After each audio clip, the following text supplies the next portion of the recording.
Yeah, just read the precision type and how many bits, how many floating point precision it is.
Yeah. Great. Yeah.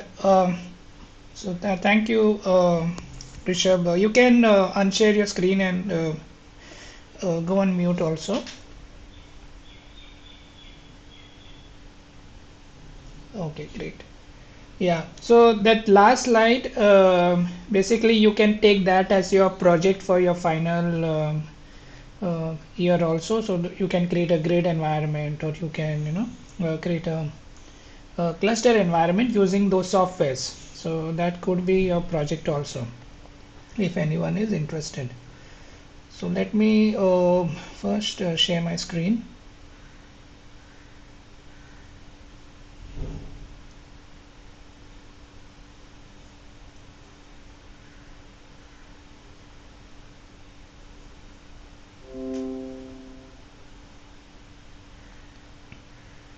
Okay.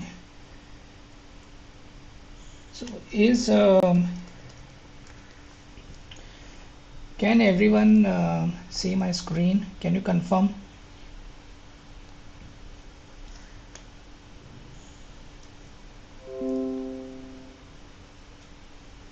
Can everyone see my screen? Okay, great.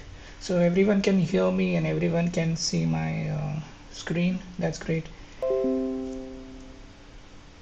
Okay, so we have been talking about a lot about computation, right? And we also went into parallel computation, where we are breaking down the problem into multiple, breaking down, like say, one big program into multiple steps, or one big data into multiple steps. So, so we so when we talk about parallel computation, we spoke about multitasking, right? Then we spoke about multi-threading. Then we spoke about multi-processing.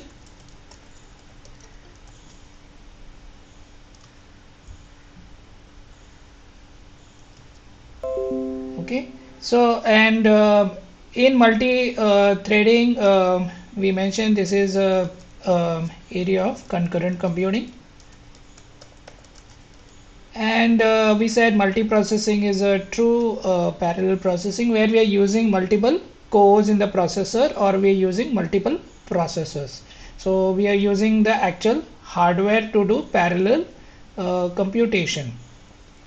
So in this we had different types of processor: SIMD, we had SISD, MIMD, and MISD. And we went on to we spoke about SIMT, which is single instruction multiple thread, and that is used in, we spoke about NVIDIA GPU. We compared CPU versus GPU, and then we uh, we looked at an example of NVIDIA GPU, where we studied about the cores, the cores that are part of NVIDIA, and how it uses a SIMT model, single instruction multiple threads. So so parallelism is constantly been achieved at the software level, at the threading level, at the processor level. Then we also spoke about hyper-threading, where a single core, where multi-threading is happening on a single core.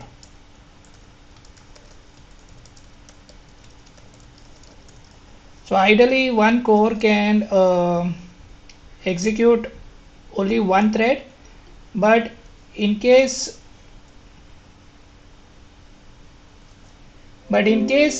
sometimes what happens is, while you're doing some task, you may be waiting for something. So while you're waiting for something, you can do some other task, and that is the advantage which everyone takes: multitasking, multi-threading, multi-processing.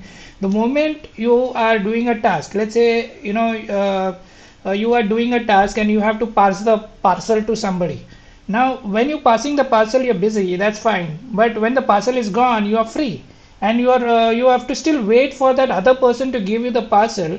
and in that time somebody else can take up your position to do some other task, so that is how everybody in the computer system is trying that. Multitasking is done at the operating system level, right, where all your processes, all your applications are running parallelly. You don't get a feeling that your Word application is the only application running. You get a feeling that Word application also runs, Excel application also runs at the same time. That is happening because of multitasking. So your entire application is broken down into programs. Your programs are broken down into your code, right, your program, and each line of code is broken down into multiple machine instructions, and then each machine instruction is given to the processor, or that processor will execute it. So not all the instructions of the single program is executed in one time. So it is all you take one instruction from one program, another instruction from another program, put them in the queue, and you keep on executing the instructions belonging to different programs one after the other in the queue system. Multi-threading is we spoke about how, what is a multi-threading. Multi-threading is a happens at the process level, right? Every application has minimum one process, and that one process starts one master thread, but you can have multiple threads, which are like mini processes. Your thread is the most basic level of your code execution. So you may have 3 lines in the code or 3 lines in your program, and that 3 lines may belonging to one thread, but you can start another thread where another function is running on a totally different thread on another different process. So when you are multi-threading, you're making the operating system feel as if multiple processes are running, and operating system doesn't care whether it is belonging to the same application. It will give all the threads the same priority unless you have set the priority. And we spoke about multiprocessing and hyper-threading, right? Now all of this usually was happening on a single computer, right? And that is what concurrent computing is mostly happening on a single computer. But when we are talking about task computation, so I'm going to remove this diagram now, or whatever it is. When we are talking about task computing, we are talking about something at a task level, so we are talking about at the program level or at the system level. So let's say you want to send a rocket to Mars. That is like, it is a very big task. We are not talking about multi-threading or multi-processing at that particular moment. Now when you want to send your rocket to Mars, there are going to be many programs that is going to be running on, which is going to be communicating with that rocket, right? So let's say this is your rocket. Okay, let me make the size a little big. So this is your rocket which is going.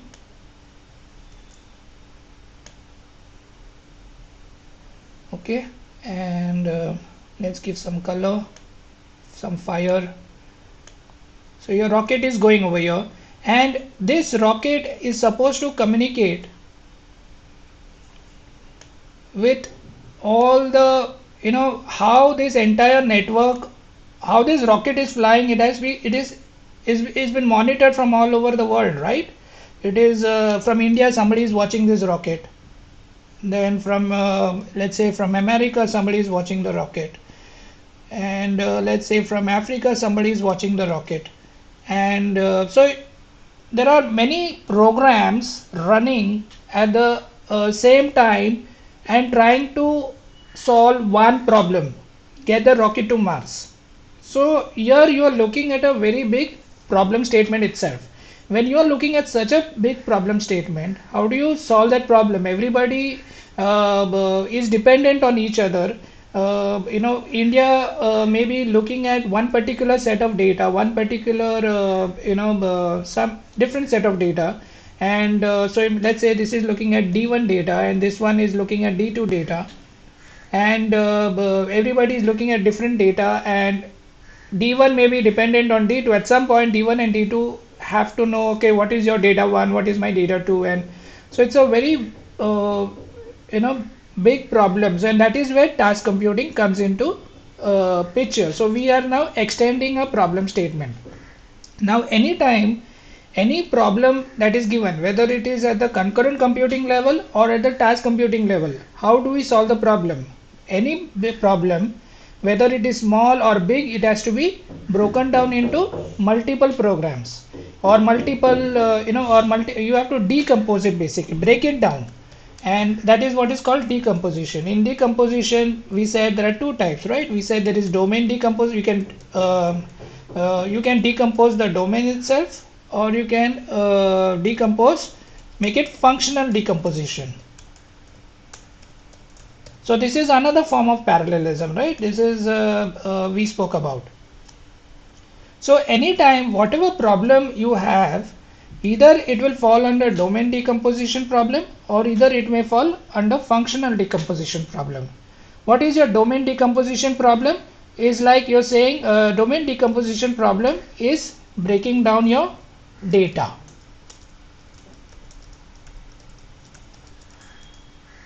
Like you're decomposing all your data. So so if you have a big data to be processed, you don't assign and you want to let's say add a number for all the data in the set, then you break down the data and then assign it to different processes. And what is functional decomposition? Is breaking down your program, your instructions, right?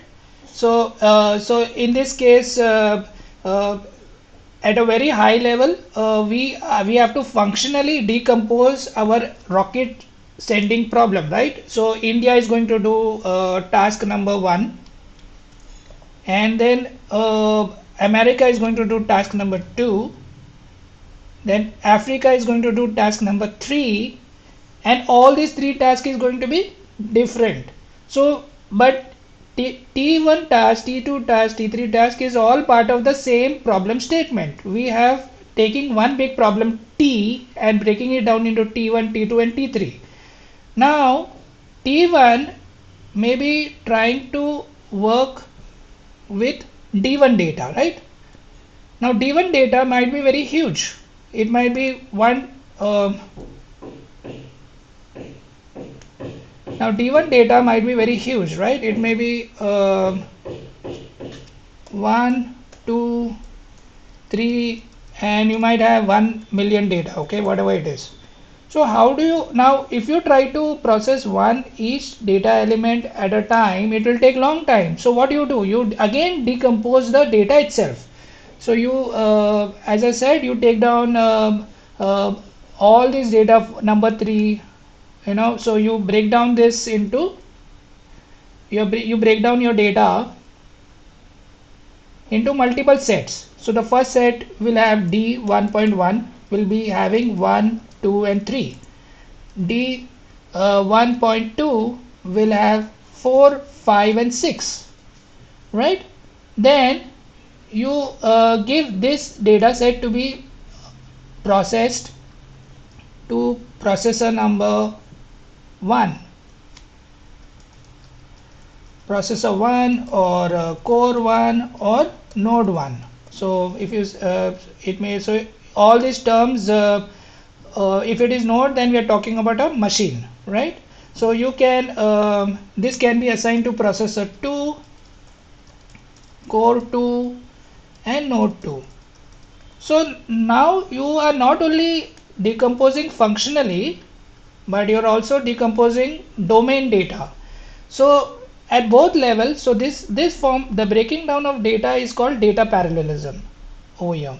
And functional decomposition is breaking down your program into multiple tasks, and even within your single program you can break down into multiple threads, where each thread is doing an independent part of the program. So you're constantly decomposing everything right from the top till the bottom, right? Whoever is whatever, so any problem statement has to be decomposed, and you decompose at the data level, and you can decompose at the program level, and you can decompose at the thread level, and you can ultimately it decomposes on the processors and the cores. So that is what task computing is about.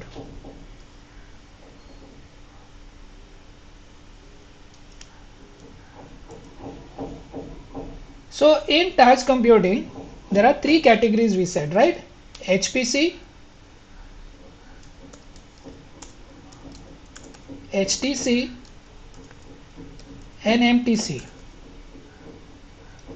HPC, we said, is trying to solve a problem. So when we say high performance computing, and HTC is high throughput computing. So what is the difference, right? How is the problem different in HPC, HTC, and MTC? We know now it's multiple, I guess, right? Multiple throughput.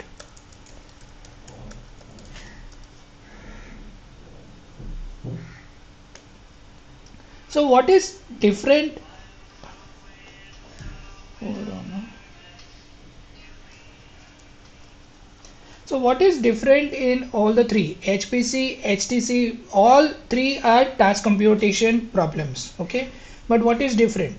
Now in the first type, performance is important. Okay. So when you say performance is important, which means I want my task to be done fast. So speed is very important in this. So because I want the task to be completed very fast. This is like if you're running, if you are involving in sports, this is like making 100 meters run. You need to run in 8 seconds. If you want to, I don't know what is the world record, but you can assume it is 7 to 8 seconds, and your 100 meters have to be run very very fast. This is the performance which we are looking. So this is the problem statements are such where task has to be done very fast. High throughput computing is like running a marathon, 42 kilometers, let's say, and this will let's say you have to do it in 6 hours. So this is a long task which has to, it cannot stop in between, right? You cannot run the number one first kilometer and then stop. You go slow if you want, but you have to complete, so the throughput has to be is important in this kind of task. This is a long task, and the time so the timeline is big. Timeline is big in this, and you cannot stop. Cannot stop. If you start the race, you have to complete it. So that is what. So in the same way, your program must be a very long program which can run maybe for 6 hours, or it can run for 1 week, or it can even run for 1 month. How do you solve, how do you make sure something that runs this long does not break down? What if your program stops? How do you break down your problem? So solving this kind of problem is requires a proper plan. You have to properly plan how you are going to decompose it, right? Are there going to be any dependencies between different tasks? If there is a dependency, that means I'll have to wait. It is like your relay race, right, where 4 people are in the relay, and each person is waiting on the other person to give baton. Otherwise, because the second person cannot start unless the first person has given the baton in the race. So so that kind of dependency between different tasks is not desirable ideally, but sometimes you are dependent. You cannot every time make things independent, right? And multiple throughput computing, as we said, it is you are looking not only at you are looking at multiple tasks of different natures.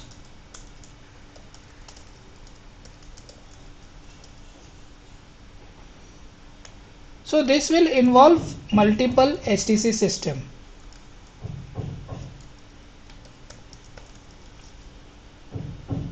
Now, when we say high throughput computing, it is a long running task. It does not mean it is not going to use HPC internally, right? Even though if it is long running, I wanted to execute as fast as possible. So a high throughput computing problem may internally use high performance computing also. It depends on the type of problem. But when you look at high performance computing, you're looking at very good processors, right? We spoke about Graviton processor, and usually the problem statements that comes under these categories are of scientific nature and engineering problems. So this kind of computation needs are mostly used by engineering applications or by scientific applications. So that is what is the difference between high performance computing, high throughput computing, and multiple throughput computing.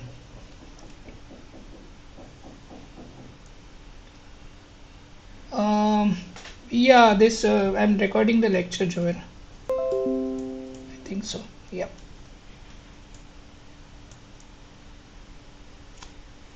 And you can use this softwares, to create this kind of system. So what is so let me go back to my screen. So what do they use in this kind of systems? They use cluster technology, they use grid technology, and you can also use cloud technology. So what is a cluster? So basically you so you have multiple computers. So let's say C1, this is one computer, C2, two computer, and C3 is your third computer, and you put them in a network in one room. So remember, I said one room, which means they are very close to each other. They are not like one in India and one in America. No, they are in a single location.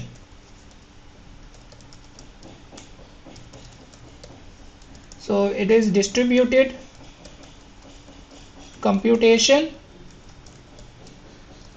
in a single location on a single network,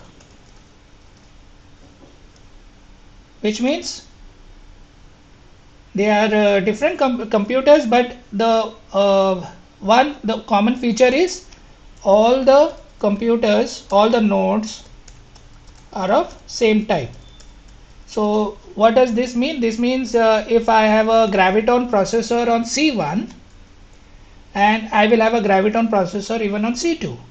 If I have 10 GB of hard disk on C1, I will have 10 GB of hard disk on C2. So all the nodes are of same type, same hardware, and maybe software configuration also, which means it is like having I create a robot which is like which can sweep the floor, for example. I can create 10 robots of the same nature, right, which can sweep the floor, and they all can work together in the same place, communicating with each other within the same network in the single location. Now it doesn't matter if I tell C1 to sweep the floor, it doesn't matter whom I tell to sweep the floor, right? Everybody is of the same type, everybody can do the same, is of the same capability, they have the same software, they have the same hardware. When you have a cluster, you can take any problem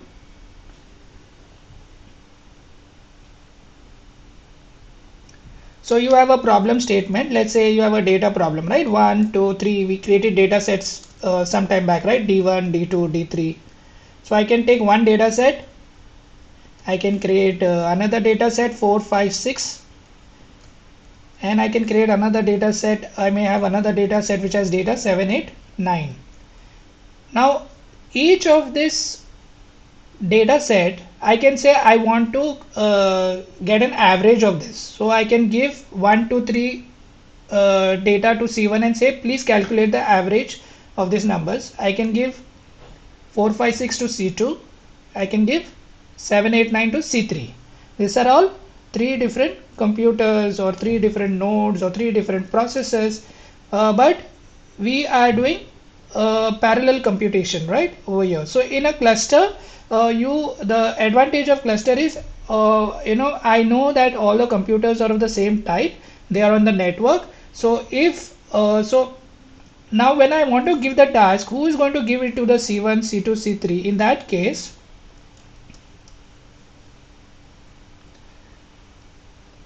I can have another computer C4 which is part of the same cluster, but this cluster might behave like a master, and other computers in the same network will behave like slaves.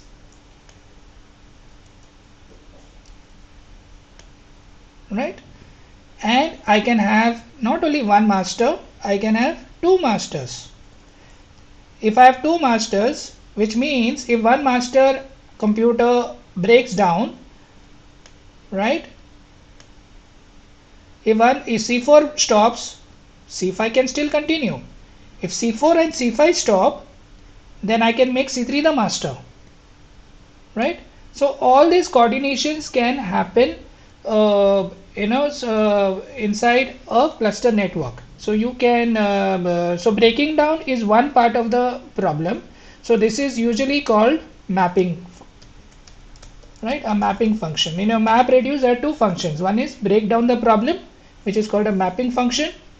Then after you get the results back, so let's say you get the result back, so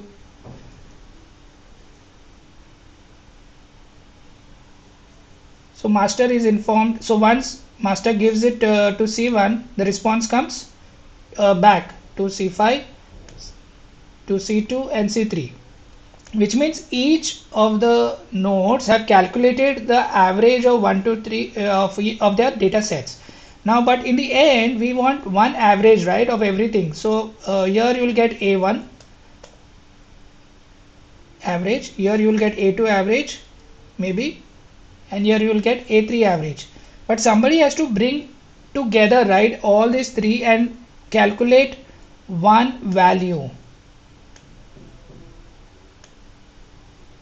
average of A1, A2, A3, which is called a reduce function. So a mapping function distributes your task, reduce function collates your task and comes out with the final answer, and that is how your problems is solved.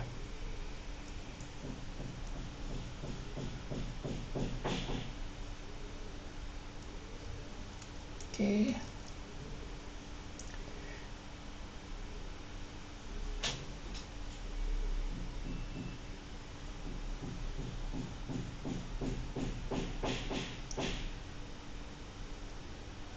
So here we are talking now in part 13, we are continuing with task computing, and we are talking about application models. So we are looking at four types of application model. Can I make it big? Okay. So embarrassingly, parallel application, parameter sweep application, message passing interface application, and workflow application with task dependencies. Let me not forget the names. Hold on. So now I'm going to remove this, or maybe let's first save this.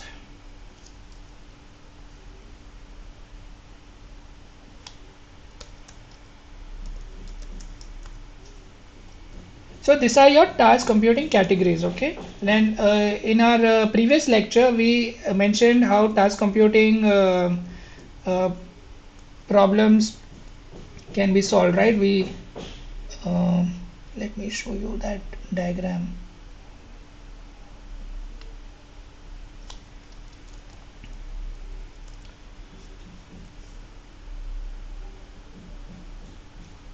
So we spoke about this diagram. There is a middleware program which is coordinating with all the computing nodes, and we are having an access node. Now this is a example of grid computing. Okay, grid computing, what happens, we are using not one cluster, we are not using one computer, it's a mix of everything.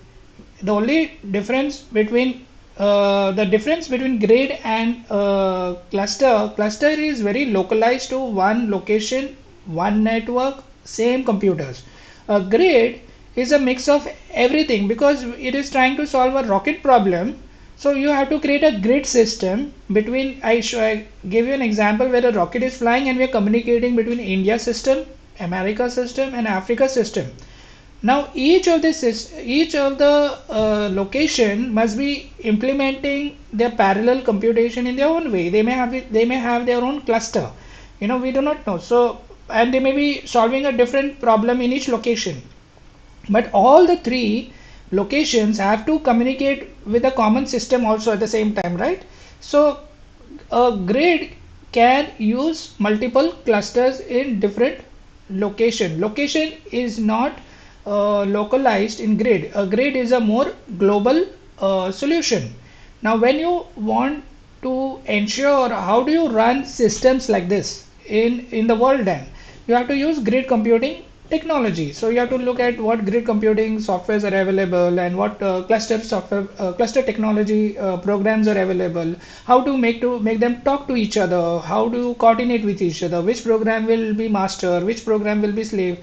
That is what all the softwares are providing you.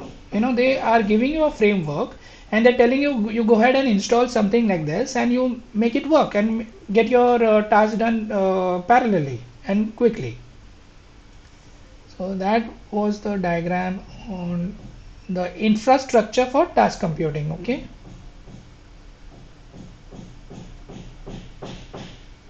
So now let's look at these 4 application models.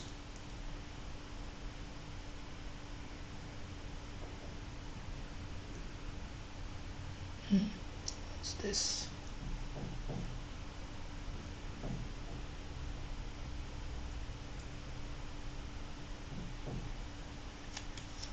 So we have task computing application models. So task computing categories 3 types: HTC, HPC and MTC. If we are looking at application models, we are looking at an embarrassingly parallel application and parameter sweep application,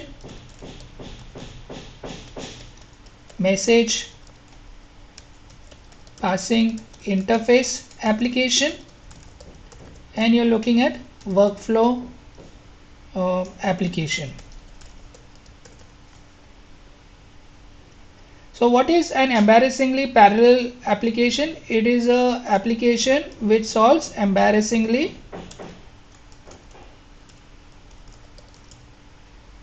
parallel problems. And what we already spoke about what is embarrassingly parallel program, right? Your embarrassingly parallel program are of types of which decomposition? It is of type domain decomposition problems.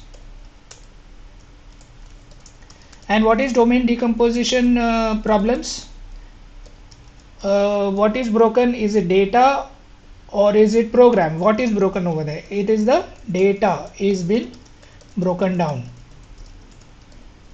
The program is the same program but different data sets. So you break down the data and you run the same program multiple times, and the same program, each program will be operating on a different data set. So this is what embarrassingly parallel application problems are. So you can have embarrassingly parallel application. And what is parameter sweep application?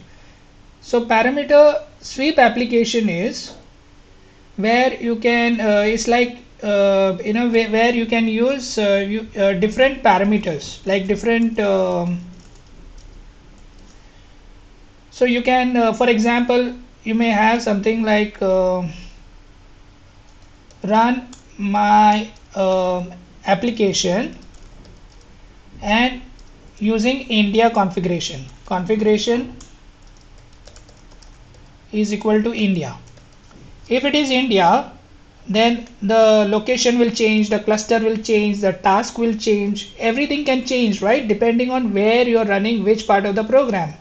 If you run, if my application with configuration is equal to America, America is solving a different kind of problem. So based on your parameters, your America program, America may be running program task number 2, which is having program 2.1, program 2.2, which is having data 2.1, data 2.2. This is a totally different task. India is doing totally different task, T1, and it has a program 1.1. It is running a different program and it is operating on a different type of data also.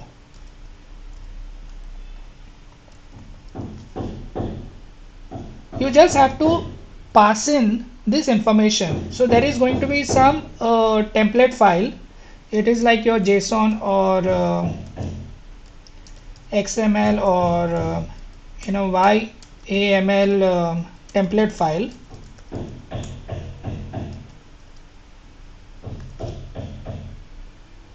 So in this file you specify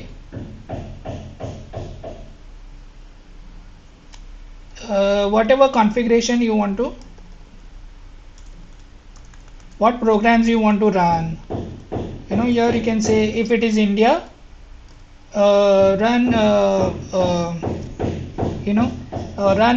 check my rocket speed.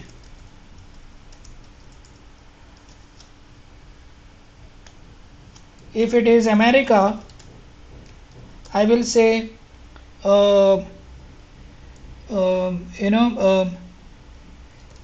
check the temperature. There can be 100 parameters that is going to be monitored. There can be photography, that is constantly images have to be clicked and processed and see what is happening around. So the different locations are doing different tasks. They are operating, they are looking at different sets of data, different problem statements, but everything is controlled, is specified as per the template file. Your template file, I can go ahead and modify this, and my program, whatever program is there, my program can read this template file and break it down, decompose it, functionally decompose it as well as domain decompose it. So this is what task computation application models are supposed to do. So when you are using a parameter based parameter sweep application, you can do all this. So let me delete part of this. Okay, now I'm going so what is message passing interface? So message passing interface, you can create multiple copies of the same program. Now this is very important, right? When we are trying to do a parallel task, so what type of problems this can solve? This is this a domain decomposition problem? Is suited for domain decomposition, or is it suited for if you are creating multiple copies of the same program, then definitely it is domain decomposition. But it does not mean I cannot run functionally decomposed program. I can tell the message passing interface to do something like parameter sweep application also, where there are different programs, right? Different P1.1 is different, P2.1 is different. So it doesn't matter what type of problem statements you're trying to solve in message passing interface. It can do both as per your specification.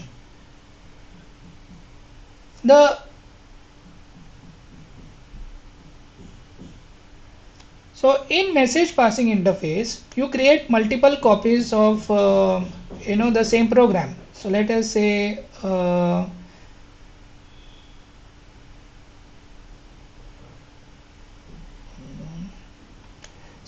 I got program 1, I got program P, right? So I create a copy of this. So I'll say copy of P, which is P1.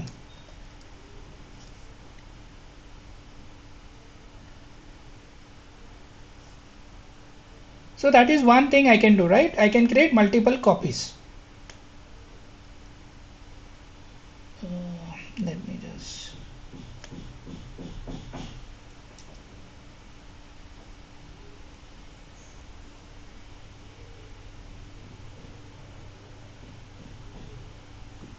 copy. Okay.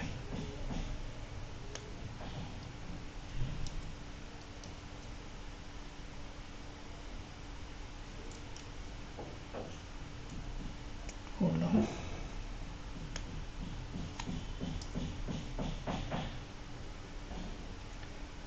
So I can create the drawing is little difficult.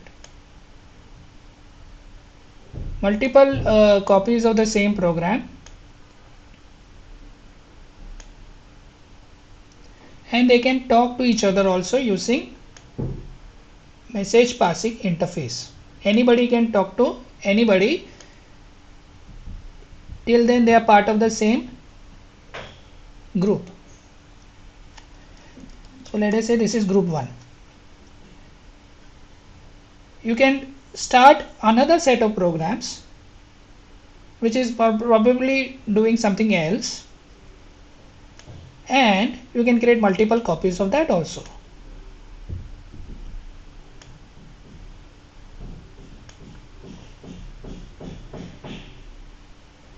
So this can be collated as group 2.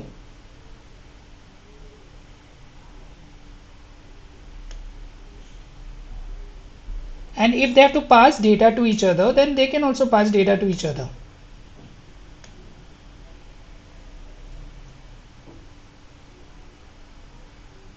Now it is not necessary that all these multiple programs are running on the same computer. The underlying infrastructure, so this must be running on, so on the right hand side I will have my this diagram is not that good. So let us say your infrastructure, your computer. So this can be your cluster network also over here. You can be having a clusters over here. So cluster, so you have a computer C1, C2, C3 over here. Or you can even have a grid where you have a one location L1, location L2, and till then they are accessible over the network. It should still work. So the point is, all these programs, even though there are multiple copies, it can be distributed over the cluster over here, and even this fellow. So you can use the same computers, or you can same set of computers, or you can use a different computer. That is your choice. Not only that, but it is also possible that the memory, now computer C1, C2, C3, C1 must be having a memory of M1, right? M1 over here. So M1 is equal to, let's say, 4 GB. And then you have C2 has a memory capacity of 4 GB, right? Because it is a cluster. Cluster is the same configuration. So you have 12 GB of memory. Ideally, when you have different set of computers, their memories cannot be accessed over the network. Okay, in the sense you have to jump one computer to the other computer, then the other computer fetches the memory data, then the memory data is fetched and passed over the network back. That is how your HTTP applications or your any applications in the world would work, right? But the but we have technologies in the sense in MPI where you can not only you can create, in M1 you can take 1 GB from M1, you can take 1 GB from M2, and you can take zero point 0.5 GB from M3 and group it as a window, and you will say this is my window, or a kind of a logical memory.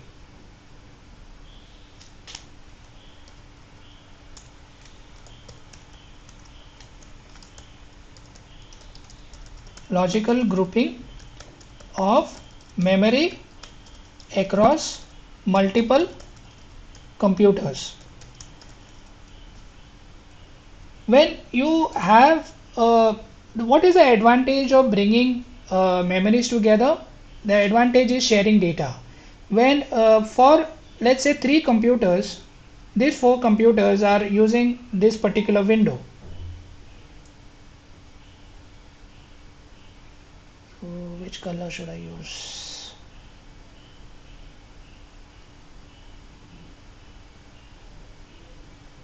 Oh, what happened?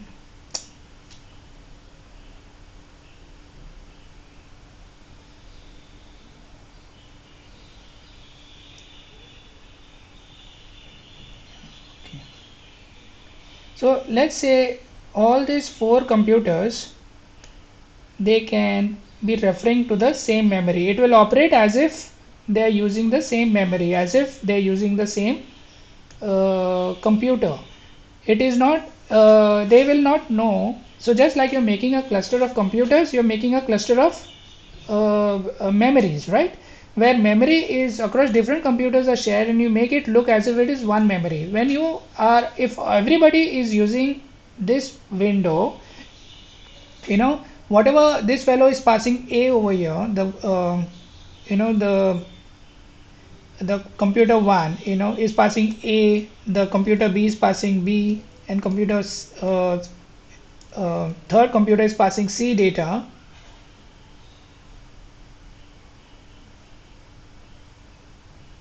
All this data is part of the same memory, but even though physically they are belonging to different computers.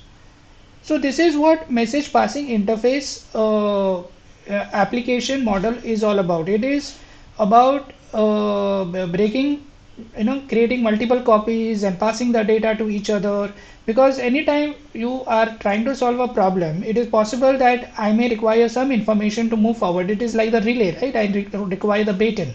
So, and sometimes there may be no dependency. So if there is no dependency, means there is no communication. There is uh, uh, this kind of problem we have spoken about. It is computation versus communication, right? The lesser the communication between two processes, the more faster it will be, right? The more independent computation it is, the more faster it will be.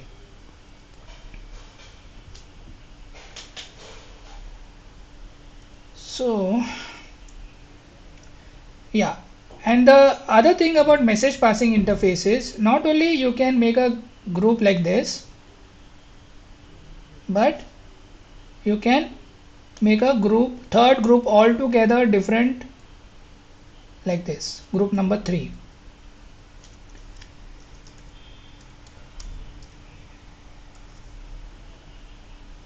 Now this the computers in group number 3, there are 2 reds and 2 blacks. They are belonging actually to two groups. The black ones are belonging to group 1 as well as group 3, and the red ones are belonging to group 3 as well as group 2. You can create combinations of this kind of groups in whatever way you want. The important thing is every group has got a name. It's called a communicator. Called a communicator.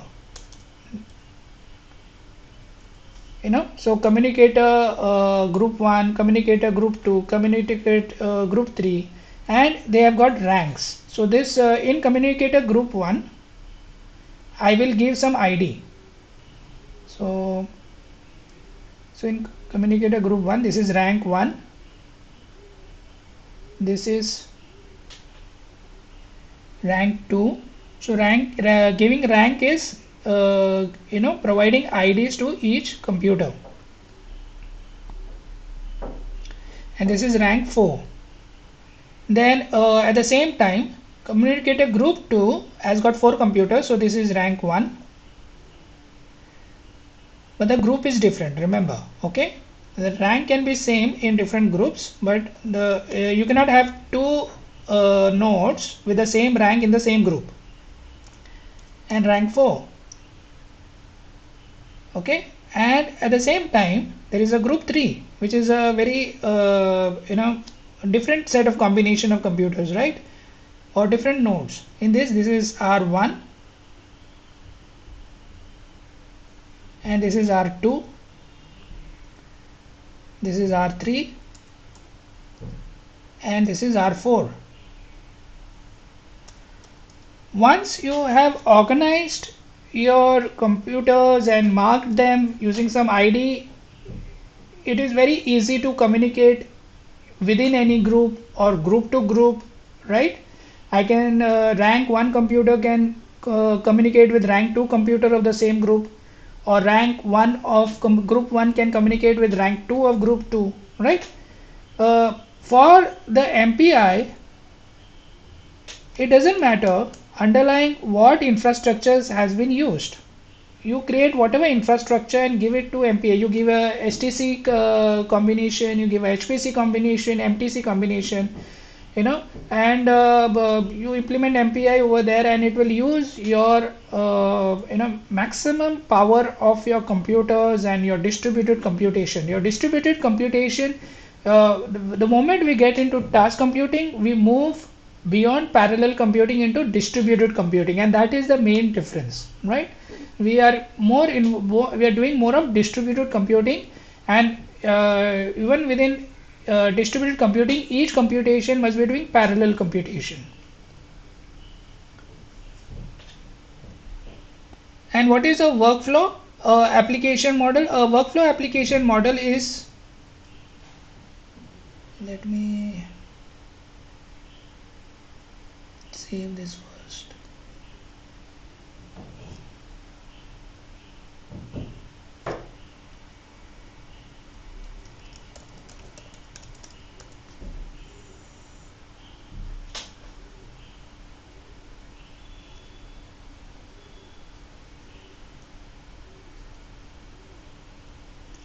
Okay, hold on. Okay.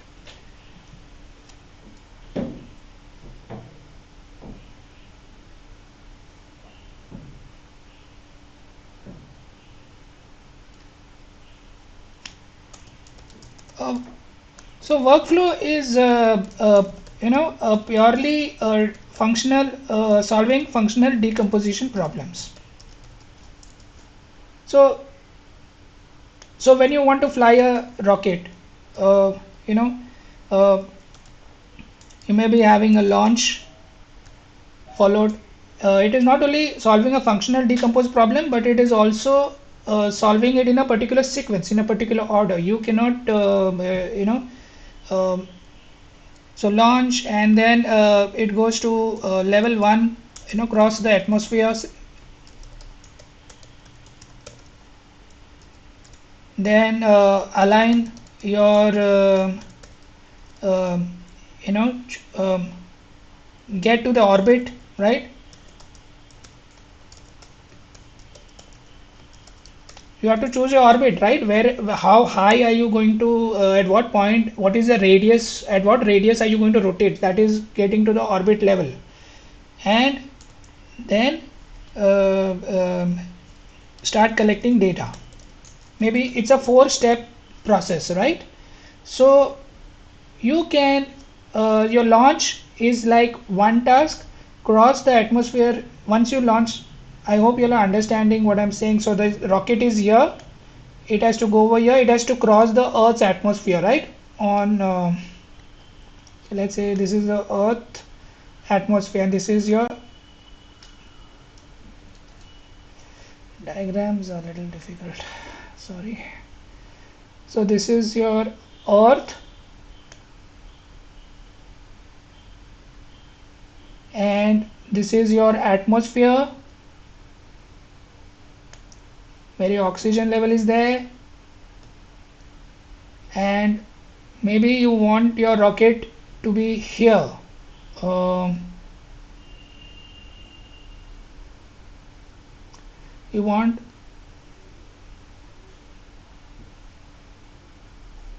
the rocket to fly in this orbit.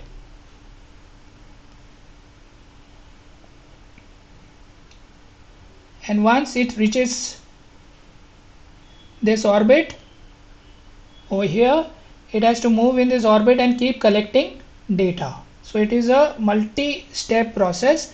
Each task itself can be, so this is a kind of a MTC problem, right, where you have different tasks and everything has to be done fast, and it has to be if you are using a workflow application model, then it has to be done in a particular sequence.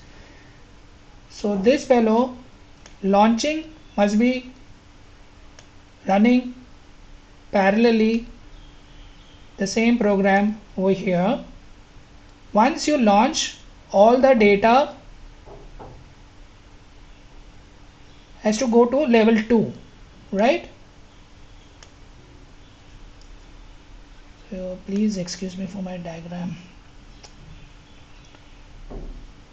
So level 2 cross the atmosphere is again, it's another problem, parallel and distributed computing problem.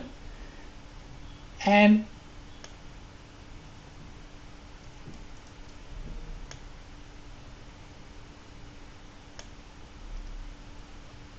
once you're crossing the atmosphere, once you have mapped and reduced it, so now I hope you'll understand what does map and reduce means. Map is distributing your task into multiple, is decomposing the problem, and reduction is coming up with one result, and then whatever results you are getting, you pass it to the next part of the task in the workflow. So workflow is like a sequence of steps.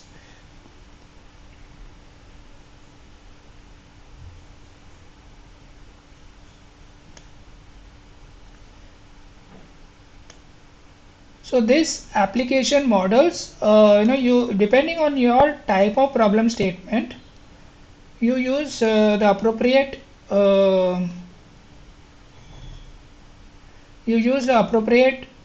application model, and it is not necessary that workflow cannot work with MPI. It can be a combination of everything, right? It depends on at each level how you are going to solve the problem. I can be using MPI at each level over here.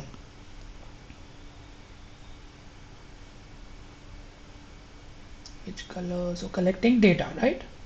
So collecting data can be the fourth task.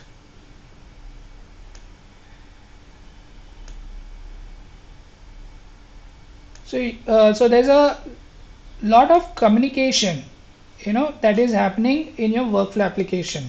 So communication is same as coordination, right? So there's a lot of coordination happening. There are a lot of computers involved. It may be a grid, it may be a cluster.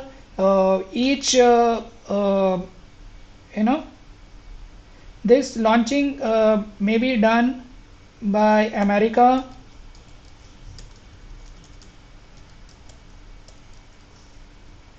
Crossing the atmosphere can be done by India. Getting to the orbit level can be done by Africa, and so on. But at a high level, we are using grids, clusters, cloud, and we are using, we are solving distributed computation problem using workflow application model, message passing interface problem, and so forth. So that is what application models are all about.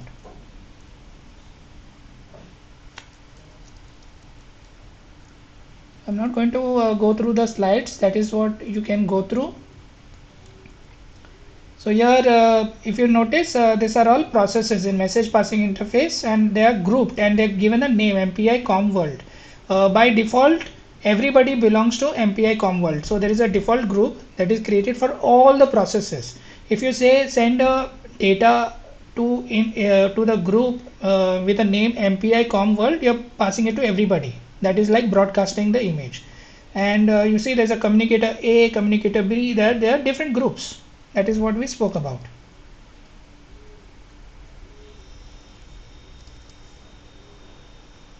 Okay, now that we have done this,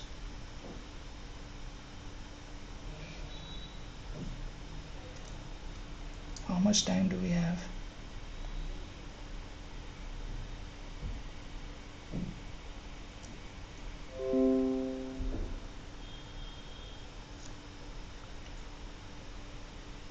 Okay, recording is going on, right? Right, we can look at the assignment which was given to you all, right? So what you need to do is you need to download your there's a computing assignment.zip. I've updated that, so you need to download it again. Okay, in your high performance computing, so you all had two in your assignment. There are two assignments which is MPI related, right? So first is the question is how do you install MPI. So you download this file, and first you need to install VirtualBox. Second, you need to install Ubuntu inside the VirtualBox. Third, you need to install GCC compiler. Fourth, you need to install Fortran compiler. And fifth is you need to install finally the MPI-CH. So these are all the steps how to install GCC compiler, right? And Fortran compiler, sudo apt update. These commands have to be run. You need to execute these commands inside your Ubuntu operating system. And GCC -- version will give you the version number. Sudo apt get install gfortran will install Fortran compiler. Once you do that, you go ahead and install your MPI-CH. So you need to download, what is this? You need to go to this website MPI-CH and download any version that you want. So I've downloaded MPI-CH 3.3.2 tar.gs. Let me and so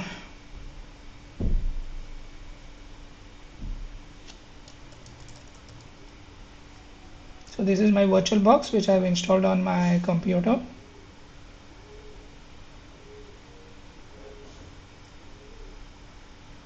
And I've created a virtual machine over here, Ubuntu MPI.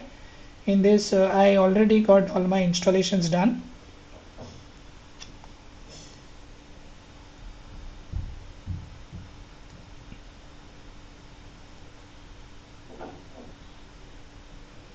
So I have installed Ubuntu in this. So Ubuntu is running.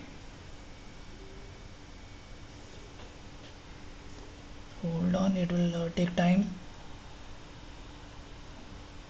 So I created a 10 GB, I assigned 10 GB hard disk for this operating system.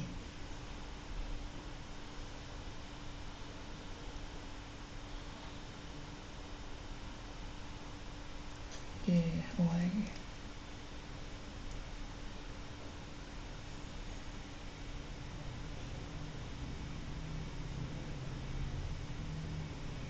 I don't know what is happening.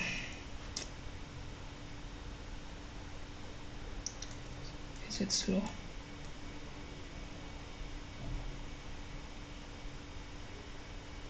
Okay, there are too many things running.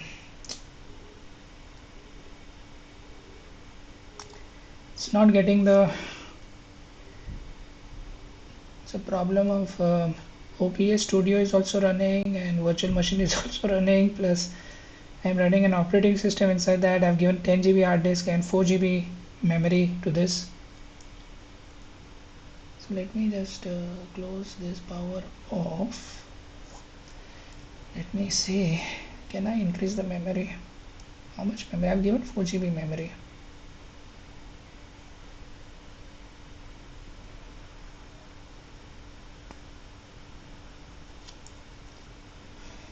let me, I think I got 16 GB memory. I am giving 8 GB to this fellow.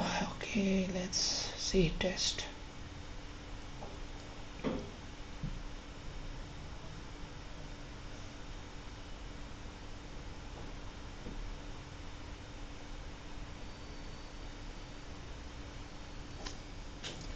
Okay, great.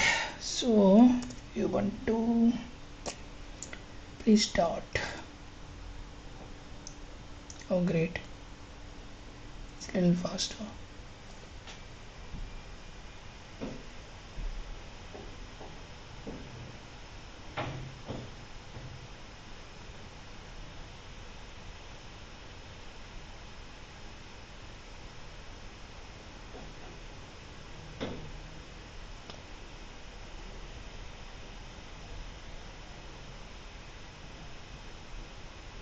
Okay, it was a little fast, so let me log in.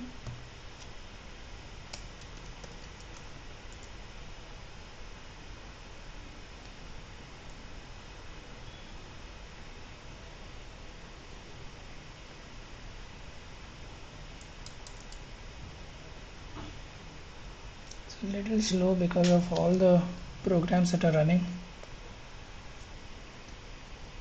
Okay, then I go to terminal. So if you type cd and tilt, it will go to home directory. This is same as going to home/James folder. You see, it goes to the same folder. In this, you have to make a directory. That is how I've done it. MPIC,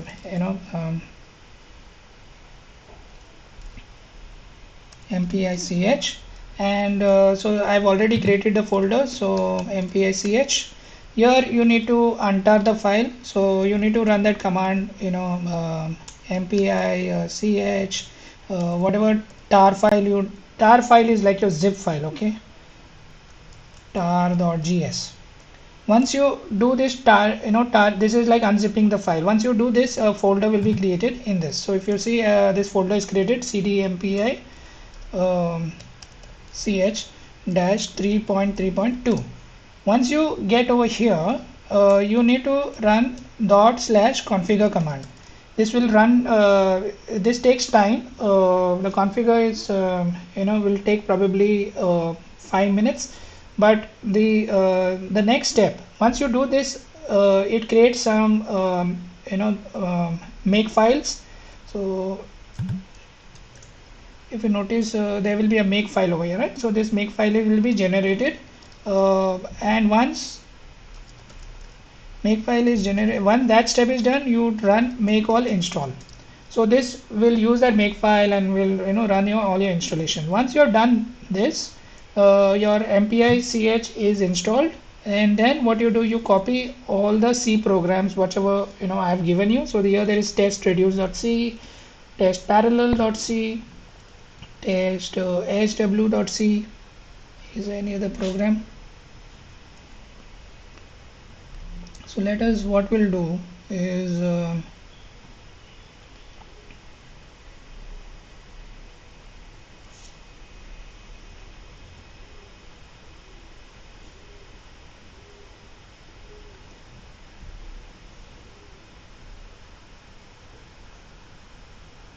don't want to start in Visual Studio.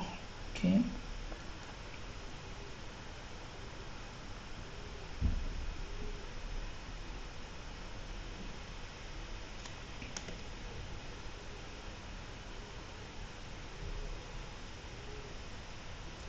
So I'll just take this program, and I don't have that program in the VirtualBox, that's why I'm copying. So I go to my VirtualBox. Here I open a text editor. I hope it works, this program, and I will save it in which folder? In MPICH, within this MPICH 3.3.2, and I will say testcom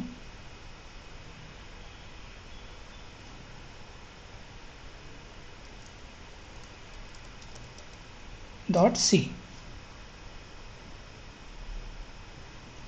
Right, now when I look at this program, what it is doing, it is first initializing the MPI.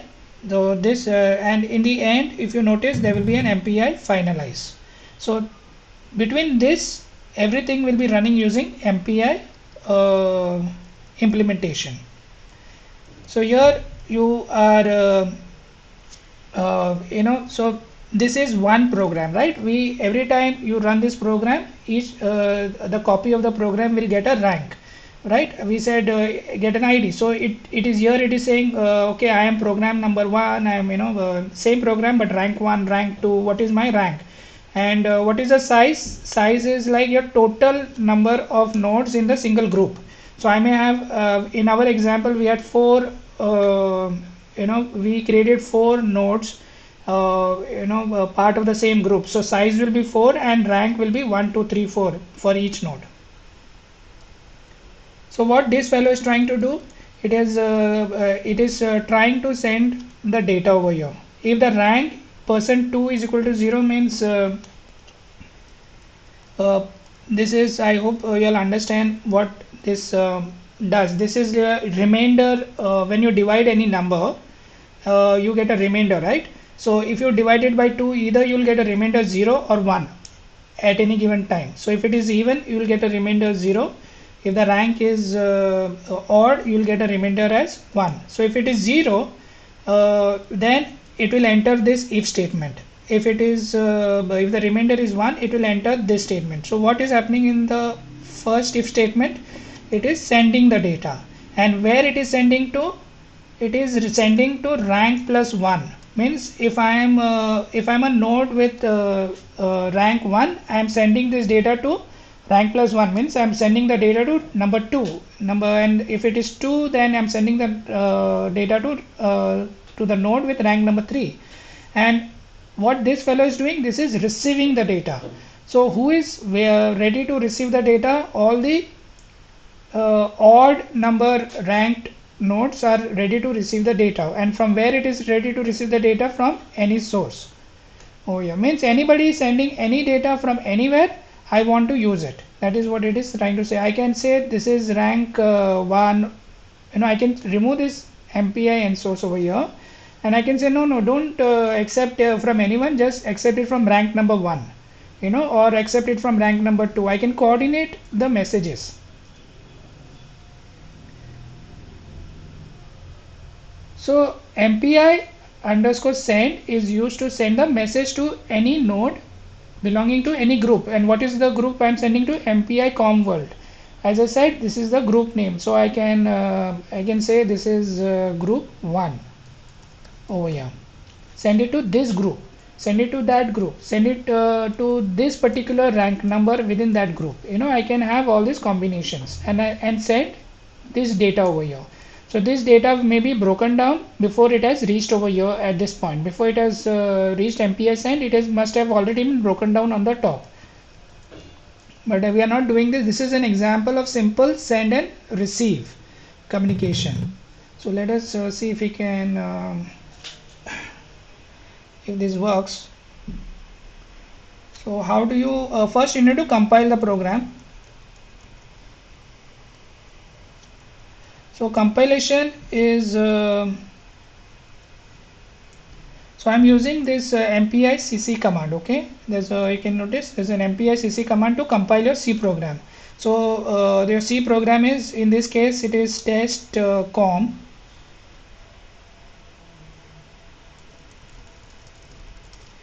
.c. I want to compile this program, and whatever the compilation has to produce, and this file I am giving the name testcom.exe.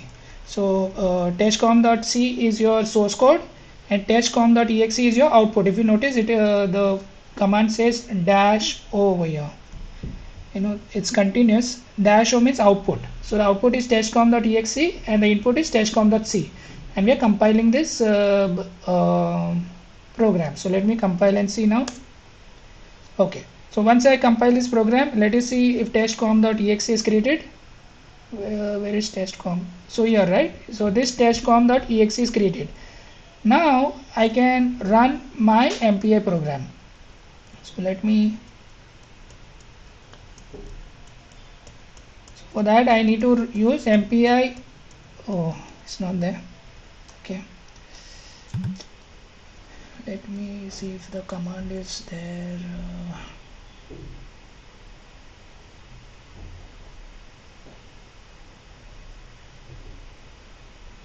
No, this one.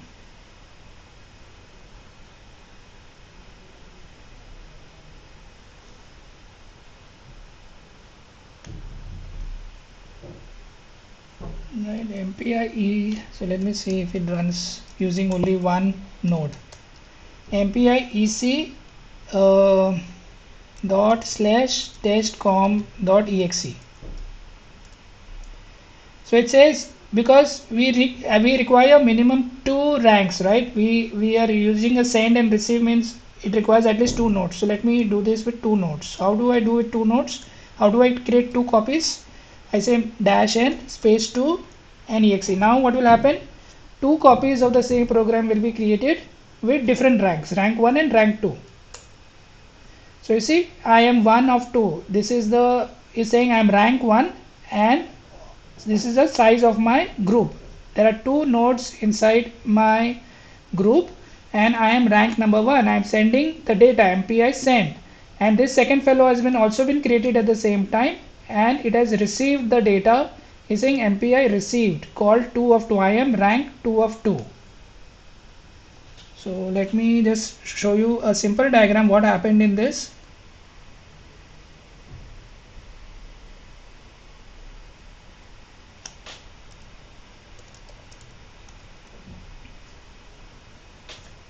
So what happened, you had a program called testcom.c, right? Then you created testcom.exe after compilation, and what happened is when you ran this command mpi exe -n 2 and /testcom.exe, 2 copies of the same program was created.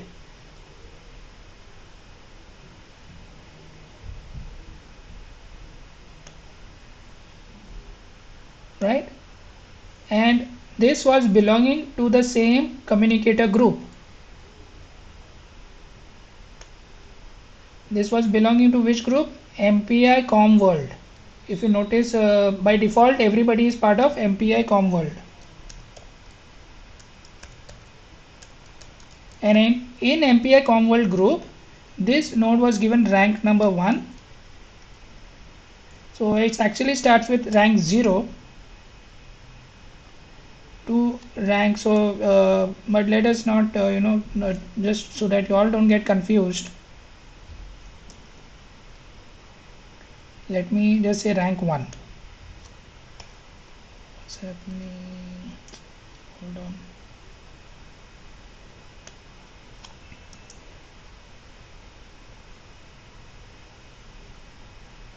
So this had rank equal to 1 ID, and this fellow got the rank equal to 2. And what was the size? Size is the total number of nodes, right? World size was 2.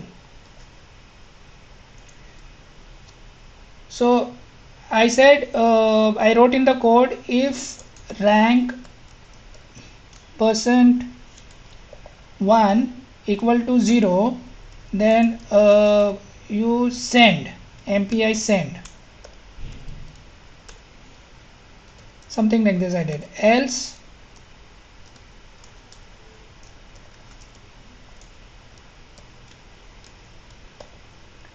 equal 1, I said MPI receive.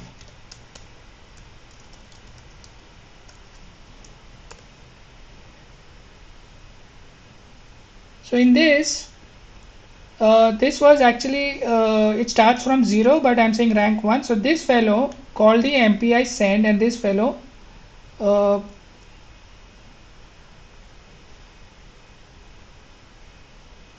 when this copy of the program was running, it went into MPI send if loop. I hope you all are understanding when. So it's the same program which was ran twice.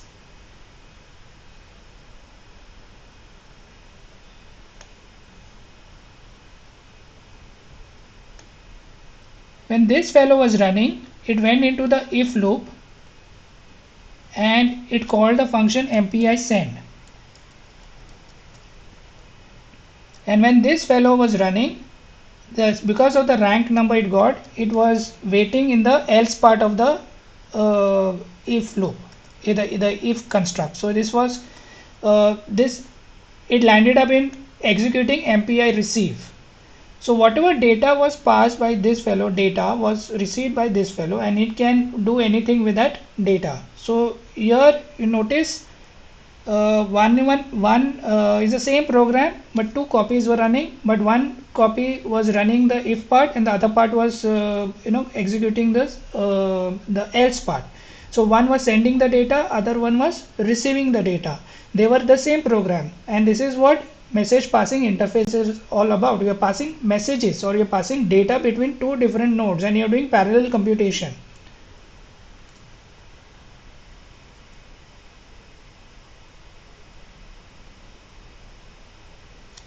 Now what does this command does? It says h1, h2, h3, h4. What is h1, h2, h3, h4? These are different computers. So I can have a it is not necessary that I am running on the same computer. So I can say this is IP address is 10.1.2.20. Okay, h2 is 10.1.2.21. like three altogether different computers or different virtual machines with different IP address 22, and host number 4 10.1.2.23. So what is happening, I'm using the same program and I'm running on 4 different computers, and each computer has I'm giving a command that you should use 4 cores on this process. So these are the cores on the computer or the number of processors that you want to distribute. So you in your single command itself, in your single program itself, you are distributing one program over multiple computers, multiple cores at the same time. And this is your host computer. So here you have created 4 all these 4 computers are part of the same cluster or same network, with their individual IP addresses. And how many copies are you running? Minus n is equal to 16, right? That is what it is say, minus dash n is equal to 16 means you are going to run 16 copies of the program called test, and 4 of them are going to run on host 1, computer 1, 4 of them are going to be running on host 2, and then in the same way on host 3 and host 4, and they can use MPI send and MPI receive to send messages to each other, because they are all going to be created as a part of the same group. The group, each copy of the program is going to get a rank, and this ranks, all these copies of the program are going to be distributed over different computers, so it makes your life easier. So to create a distributed computing program. Okay, now having done that, let us look at, so this is how communication happens, right? So that was one of your assignments also. And let us see some other program, parallel sort. I think that is your second program.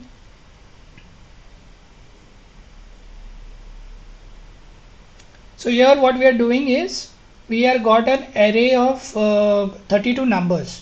So what we are dividing this into,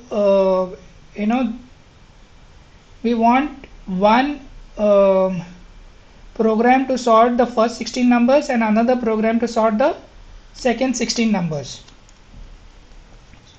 So what I am saying over here, if rank is equal to 0 means so I am going to create two I will create two nodes, right? And in node 1 will get rank equal to 0 and node 2 will get rank equal to 1. The first node I will send data ampersand A16 means okay, this is, you need to understand C for this. It means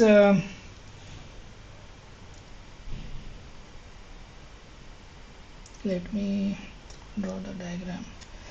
If I have not done C, then you will not understand what does that mean.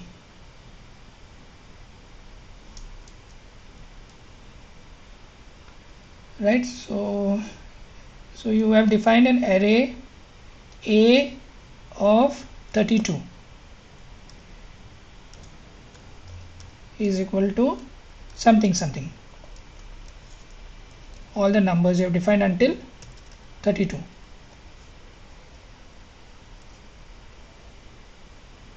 When you say ampersand of A of 1, it means address of A1, which means in the memory. So if this is your RAM, let's say,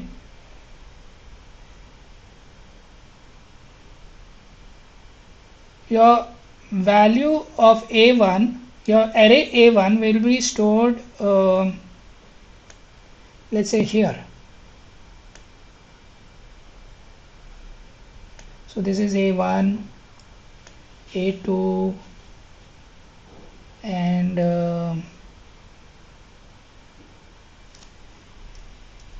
it will go on until A32.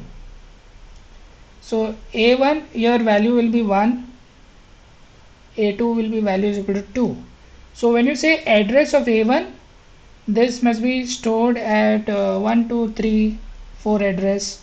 It is like home address, right? Your home address is unique. So that way every value is stored at a particular address. This may be 1, 2, 3, 5 address. So you can access A1. When you say A1, you're pointing to 1, 2, 3, 4. And if you now read the array, you'll get 1 to 32. But when you say ampersand of A16, what you're trying to say is you are trying to point to address of 16th value.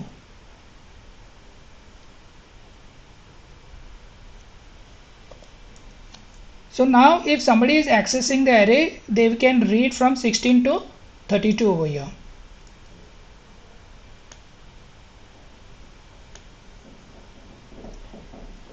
So the parallel sort program, what it is trying to do is you're taking your A32 array of 32 elements.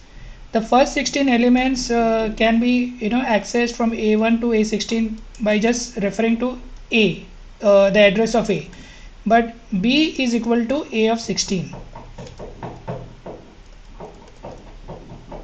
So B will try to sort elements 16 to 32, and A, the array, the first set will try to sort the elements from element number 1 to 16. So that is what this program is trying to do. Where is it?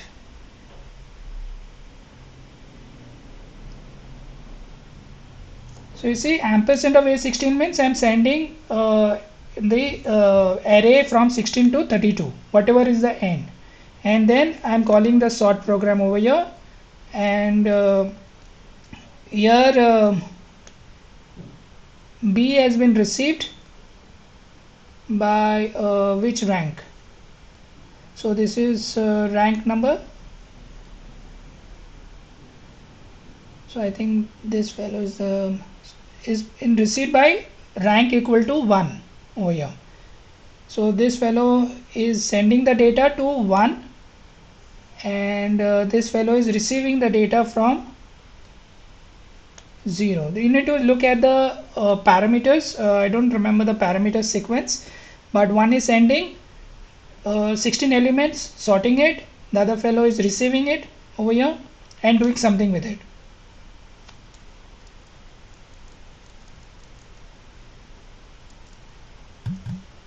And if the rank is 1, I am accepting B over here, right? And what is B? B is already been assigned the value of A16 to 32.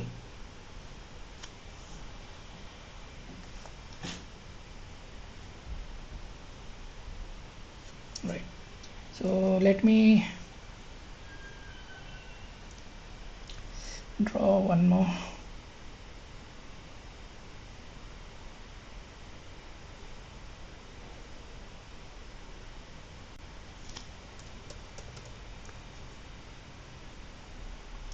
So what we want to do is we want to create two nodes in this parallel sort program, rank equal to 0, rank equal to 1. Now the memory shared, right? So memory shared means both of them can access the array A32. This fellow will sort A1 to A16, right? And it will send what? It will send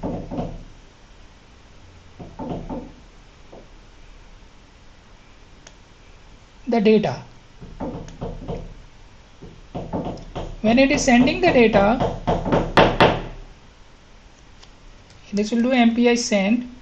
It will send a address of A16, right?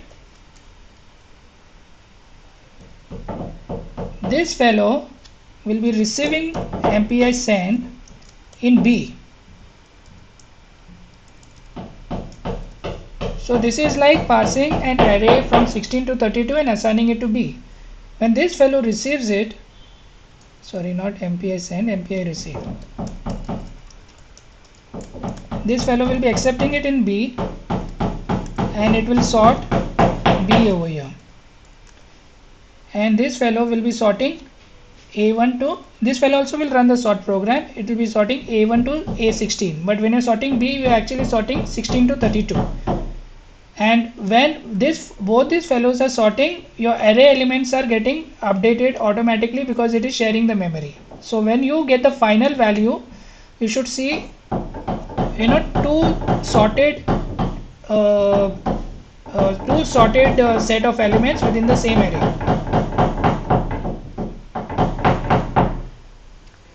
I hope so you're not hearing the knocking noise. Okay, hold on.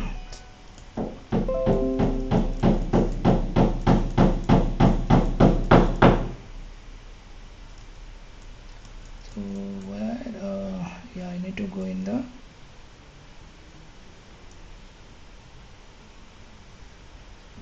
okay, so let's run this program and see how it functions. Let me clear first. So as I said, first you need to compile the program, right? So let us the output will be test parallel sort.exe and the program name will be sort.c. Okay, so now it has created test parallel sort.exe and I'm going to create two copies of this and I'm going to run test parallel sort.exe. That was my output. So you see what it has done.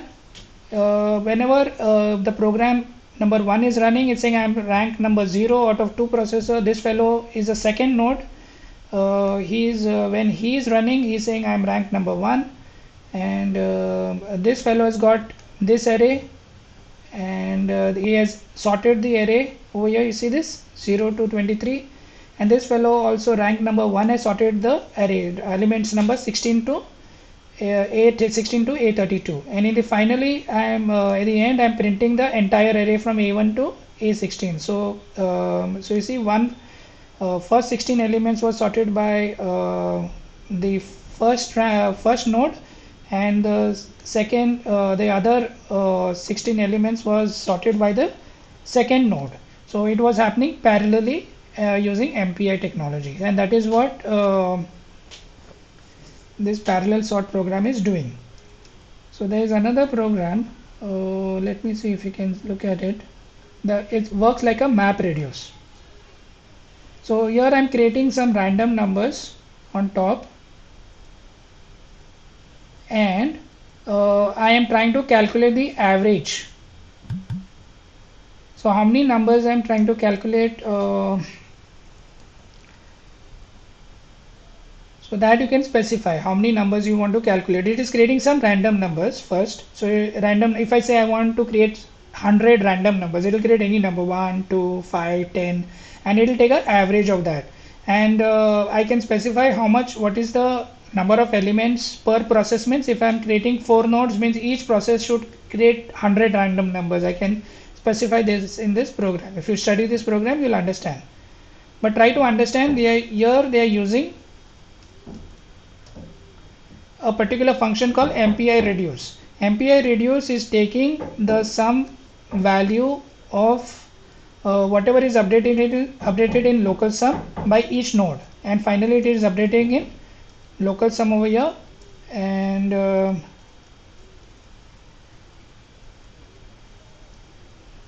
global sum. Is it what it is trying to? Is it trying to do the average or sum? It says MPI sum over here.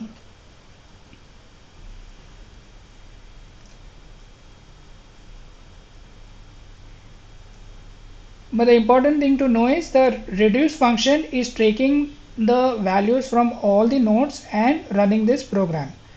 So different nodes will be calculating the sum values at different times. It depends on how your nodes and their processes has been distributed. So let us compile. So the name of my program is test reduce.c, and see how it works. And first compile.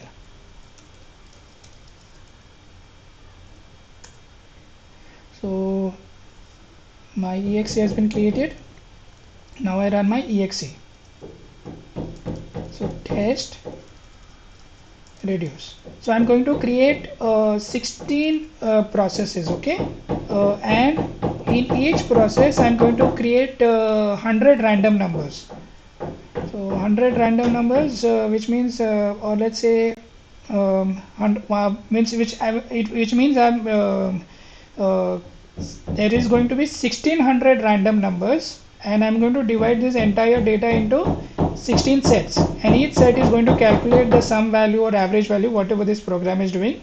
In the end, the reduce function will take the result from each node and produce me the final output.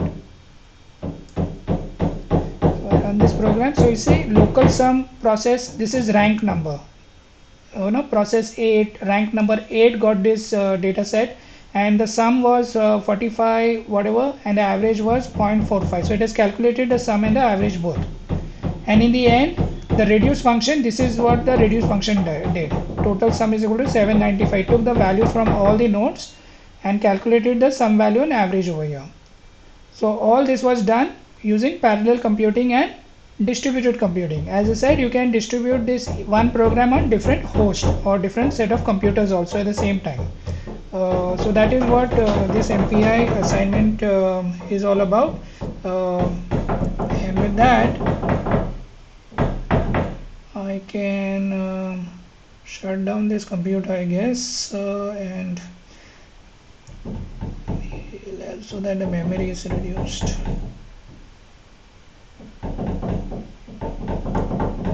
So let me that's it for this lecture.